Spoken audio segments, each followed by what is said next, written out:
নতুনদের লক্ষ্মী ভাণ্ডার দেওয়া শুরু হয়ে গেছে। এবার কিছু কিছু মানুষের পয়সা ঢুকছে না, তার কারণ হচ্ছে এই ধরনের প্রবলেম। এইখানটায় লেখা আছে যে account validation failed pending at verified in, আর নিচে লেখা হচ্ছে account validator error account blocked or frozen. আপনার অ্যাকাউন্টটা ব্লক হয়ে গেছে বা ফ্রিজ হয়ে গেছে, যার কারণে আপনার অ্যাকাউন্টে টাকা ঢুকছে না। এবার আপনাকে কি কি করতে হবে? আমাদের বাড়ির একজনের এরকম হয়েছে। আমি কি কি স্টেপ নিয়েছি ব্যাপারটা বুঝতে হবে, না হলে কিন্তু আপনার টাকা ঢুকবে না। যদি আপনি হাত পা গুটিয়ে বসে থাকেন, আপনার টাকা আর ঢুকবে না। এই প্রবলেমটা হওয়ার পর আপনাকে 2 থেকে 3টে স্টেপ নিতেই হবে, না হলে আপনার টাকা আটকেই থাকবে, আপনার লক্ষ্মী ভাণ্ডার আর ঢুকবে না। কি করতে হবে?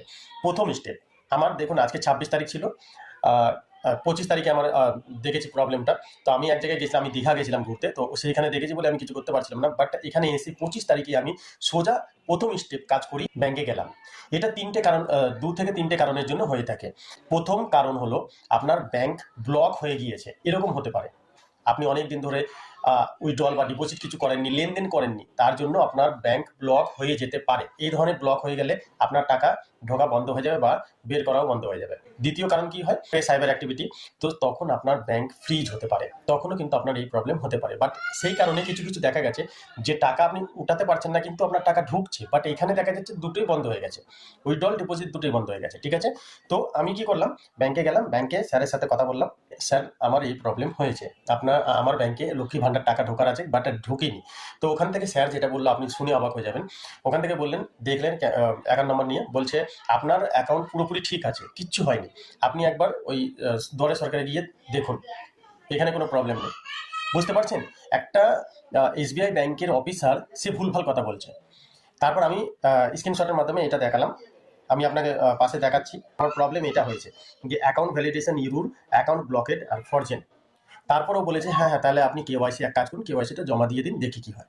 আনবিলিভেবল! কি করতে হবে তারাই জানে না, আমরা কি করব? তারপর আমি সমস্ত কিছু জমা দিলাম। একটা ফর্ম আপনি স্ক্রিনশটের মাধ্যমে আমি লাগিয়ে দিলাম পাশে। এই ফর্মটা কেওয়াইসি ফর্ম, এই ফর্মটা ওখানেই ফিল আপ করলাম। এখানে আপনাকে ফিল আপ করতে হবে, আর Aadhaar card, voter card, PAN card, এই 3টে জেরক্স আপনাকে দিতে হবে, সেলফ স্টেটেড।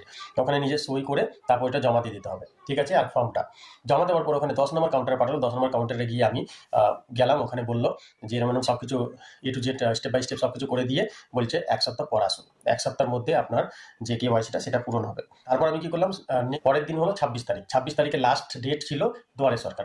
আমি তৎক্ষণাৎ গেলাম দুয়ারে সরকার, যেখানে বসেছিল ক্যাম্প, সেই ক্যাম্পে গেলাম। এই প্রবলেমটা ধরে আমি বললাম যে এই ধরনের প্রবলেম আমার হয়েছে। বাট ওখান থেকে বললো যে ব্যাংকের যে প্রবলেমটা, আপনার কেওয়াইসি জমা দিন, ব্যাংক থেকে প্রবলেম আছে, আপনার ব্যাংকের প্রবলেম সলভ হলেই টাকা আবার ঢোকানো স্টার্ট হবে। তার আগে আপনাকে কি করতে হবে? Third step. তারপর আপনাকে করতে হবে কি, আপনার বিডিও অফিসে বা আপনার ব্লক দপ্তরে গিয়ে ওখানটা থেকে আপনাকে বলতে হবে, স্যার আমার এই প্রবলেম হয়েছিল, এখন আমি সব কিছু ঠিক করে ফেলেছি, আমার ব্যাংক একদম রেডি, ঠিক আছে, তো আমার টাকাটা ঢুকছে না লক্ষ্মী ভাণ্ডার, আপনি দেখুন এটা।